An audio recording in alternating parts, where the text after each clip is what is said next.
So welcome to today's show. I'm really fortunate to have with me Jean Hurd. She is a famous person, we'll call her that. She's got a storied career in the film industry, a writer, a director, an actress. She does port guides. She does a lot of different things. And so I hope you guys enjoy today's show. Do me a favor, if you are enjoying the show, as we go through it, hit the like button. And don't forget to subscribe. I've got a new video coming out tonight on Alaska, so you'll want to see that.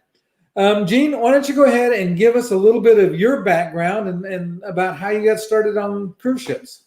Okay. Hello, everybody. Well, the way I started on cruise ships was, first of all, through my husband, who worked for Emmerdale, and he went on as a guest speaker. And then one night in the bar, we were talking to the entertainments manager, and I told her that I was an actress, and she said, what we're lacking on P&O is we've got lots of speakers that appeal to men, but less speakers that appeal to women. And so I happened to have a one-woman show. It's called Royal Mistresses, and it's about actresses that have slept with kings, like Nell Gwyn and Lily Langtry. And so what I did was I dissected this one-woman show into 5 45-minute talks, starting off with like a video presentation of where they lived.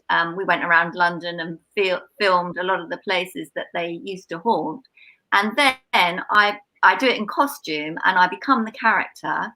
And then I do the second half of it as the character in a monologue.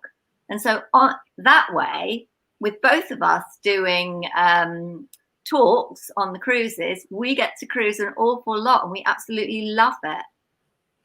Yeah, that is very fortunate. And then you did if I read IMDb right, you did a series on TV about Doris Visits. We've got a YouTube channel called Doris Visits. We did a YouTube series called Shades of Bad, which was about a serial killer. I was a manic serial killer in that, but that's not the cruise channel. Oh, okay. Because I thought I saw said produce a documentary on cruising, and so I at least in your bio, that's what it indicated. So maybe it was the YouTube channel that they were talking about, not on TV. Yeah. Okay. Because I said I apologize. I should have asked that question before. So I've watched some of Doris Visits, and you do a really nice job of both on board and on land. So tell us what started the Doris Visits process for you. Well, we started off doing, we decided we'd do a YouTube series to try and get with it. As you know, all the young people nowadays seem to be watching just as much online as they actually watch on mainstream television. So we bought all the equipment, and we did a series. It was a series of little dramas. And then we thought, well, we've got all this equipment. We already go on the cruises, and we've always been a bit adventurous. So we tend not to take the conventional tours. We will find other ways of traveling around and seeing things, and they're normally a lot cheaper. So we thought, well, let's do a tour guide, a cruise guide, just for fun, and see if it gets any watches. We put it up, and it became really popular. So and then the more people that we met on the cruise ships, they would say, well, I researched this cruise by watching Doris Visits, because you can watch all the ports that you're going to stop at before you stop at them, and see the best options before you go. So, for example, in Barbados, if you want to just get a local bus, it's $2 to a beach, rather than, pay $60 for the organized trip.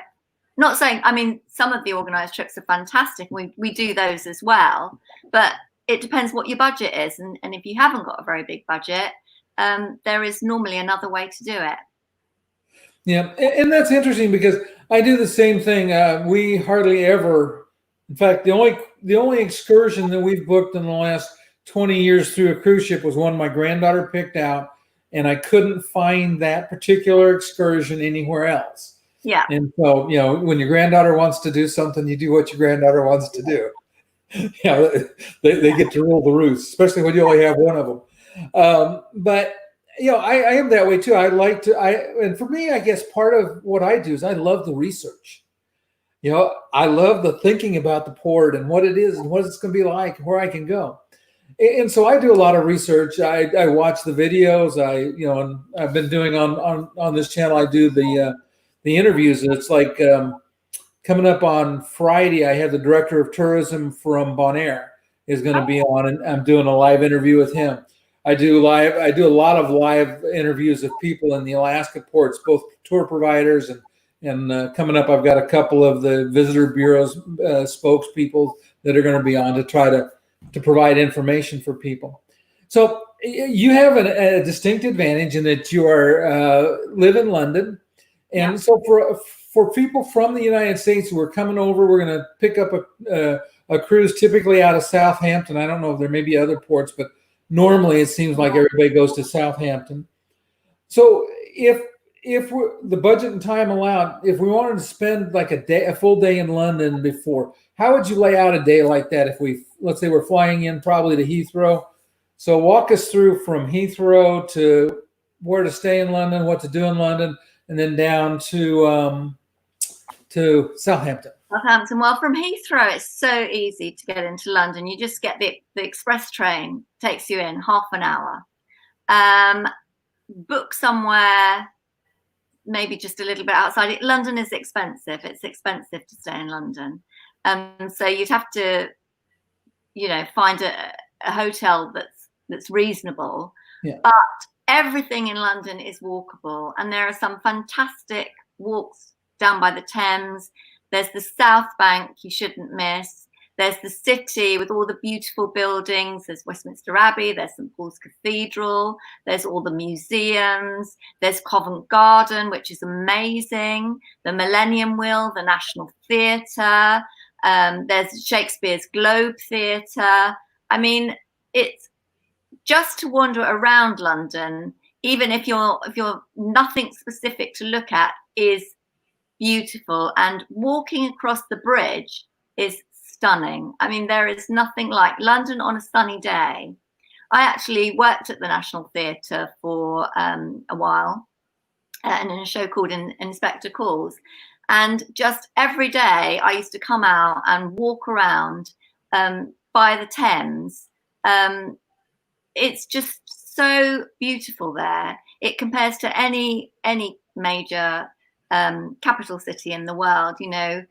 Everywhere, every time I go somewhere, I think, yeah, but London really stands up. London is so good. So I would urge you, if you are coming on a cruise from Southampton, come 1 day, 2 days early. There's so much to do. If you can take in a show, the theatre's fantastic. You've got the National Theatre on the South Bank, and then you've got all the theatres in and around Leicester Square. You've got a box in Leicester Square where you can get cheap day seats as well, so it needn't cost you a fortune. And then when you want to go to Southampton, you just jump on the train. It takes 2 hours 7 minutes, and if you book in advance, it can cost you as little as £22 to get there. And you don't need to leave till about 11 o'clock in the morning. You can get there for lunchtime. Once you get to Southampton, you can either walk if you haven't got very much luggage, but if you don't want to walk, you can jump on a taxi. The taxi ranks right there, and it'll take you 7 minutes to get to the port.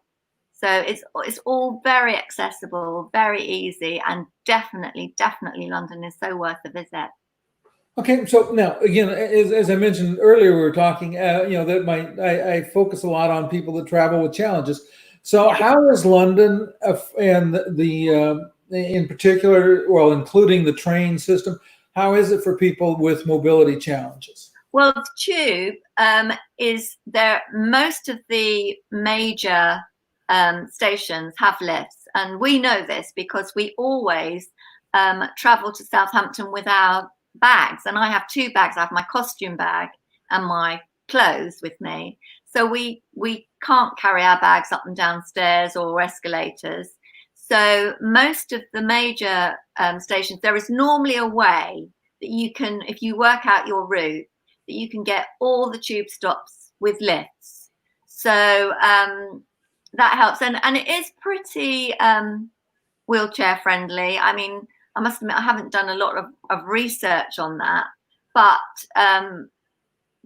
theatres, most of the theatres will have wheelchair access, and the National Theatre is very wheelchair friendly. I think you will find you'd be pleasantly surprised if you came to London. Most of it is very conscious of people with mobility problems. Okay, and what about if you catch a taxi? Is it easy to find a taxi that can handle like a wheelchair or a scooter? Yeah, most of the taxis and the buses have those ramp things that come down to put a wheelchair on, and the taxis as well. If you get the big black ones, will put your wheelchair in for you. Okay. All right. Well, very good. Thank you. I appreciate that. Again, I know that was kind of a surprise question for you. I'm bad about that. Okay. So let's say now that we're sailing out of Southampton, and I'm gonna let you pick a cruise and a cruise port or two that you think are, let's say that you put on your bucket list of places. Yeah. Well, I always do it by would I go back? And so I was going through Doris Visits, trying to pick out favourite ones, and so many memories. But Bequia, it's spelled Bequia, I think has to be my most favourite place. I hadn't heard of it before we went there. It's in the Grenadine Islands. The big cruise ships can't get in there, so a lot of them stop at St. Vincent, and you can get a ferry across to Bequia. But if you go in on the ship, you walk off the ship, you're in it really, and it is just a most beautiful, unspoilt island. There's very few commercialization.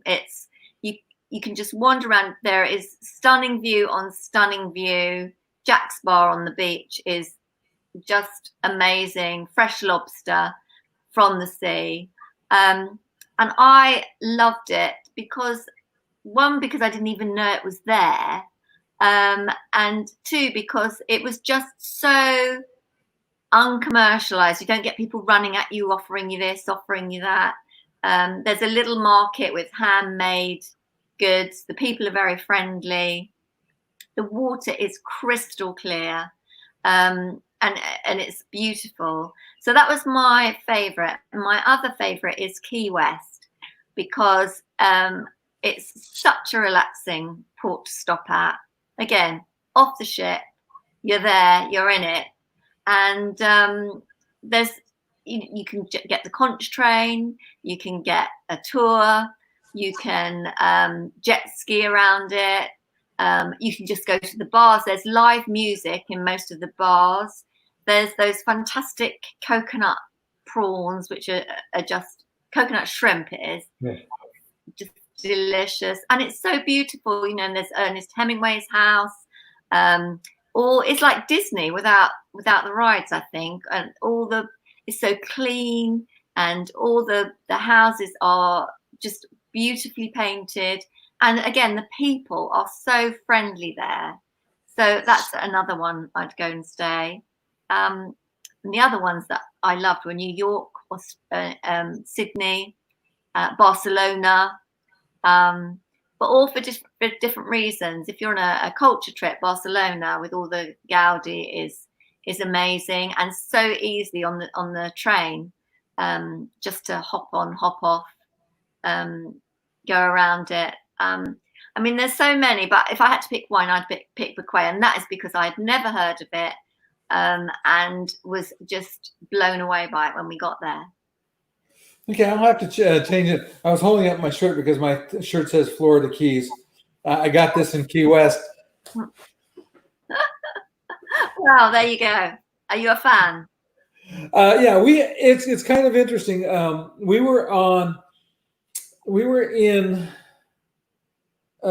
took 2 cruises back to back in January on Norwegian Cruise Lines out of Miami, and we had 2 days between the cruises. And so we decided we'd run down and spend the night. We spent the night in Marathon and then drove down and spent the day in Key West and then came back up to Miami, before we sailed. Yeah. And I thought, I am very much like you. I thought Key West was a fascinating place. I think that riding the conch train around gives you a good idea of what's there. And then you can get off. Did you do the Butterfly Museum there or the Butterfly Conservancy? Yeah, and yes. And did you go down and see the turtles by the boardwalk, down by the boardwalk, walking along there, which I loved. Yeah, we didn't do the turtles, but my granddaughter's a butterfly fan, and Sean and I kind of like butterflies. So we spent probably an hour inside the Butterfly Conservancy filming and just watching the butterflies. There's something magical about being in a room that's just filled with all of these different kinds of butterflies. It's amazing. Yeah. Did you go to any of the beaches? No, we were, like I said, first of all, it was January. It was cold. All right. And secondly, we're not big beach people. My wife uses her wheelchair. So you've got, and as I mentioned, that's kind of where it started. This is I was trying to find out about beach wheelchairs on one of the private islands for Norwegian. But like I said, I just thought Key West was easy to get around for a handicapped person. We had actually driven in, but we just parked the car and rode the conch train around and got off and did some sightseeing in different places. Like I said, I love Key West. Yeah. What about it? You mentioned Barcelona. Is Barcelona a port city? Yeah. Yeah, it is. And you come off the ship, you just walk into Barcelona. You're almost on top of Las Ramblas. It's a fascinating place, Barcelona. If you want to whiz around it, they've got those, red open top buses, which is quite a good idea to get an idea. But it's filled with beautiful art museums. You've got Sagradia, the beautiful church. You've got all the Gaudi everywhere you look. If you just sit on the top of an open top bus and just look at the architecture, it's beautiful. It's a stunning city, Barcelona. And then in Las Ramblas, you've got the massive markets. We sat in the square and there was somebody playing the guitar and singing, and full of atmosphere, absolutely full of atmosphere, Barcelona. Well, that sounds amazing.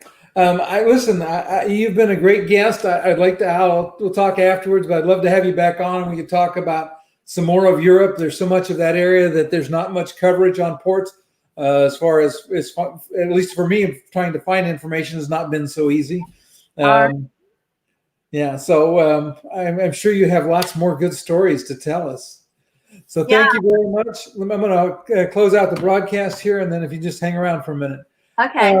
Thanks to everybody that's watching, and if you're watching on the replay, if you have questions for Jean, go ahead and post them in the comments. And if you've been to any of the places we've talked about, do me a favor, put a remark down in the comments so that we know you've been there. And I said, if you have questions, if I can't get you an answer, I know how to get a hold of Jean, and I'll forward your question along. Again, thanks for watching, and we'll see you next time. Bye.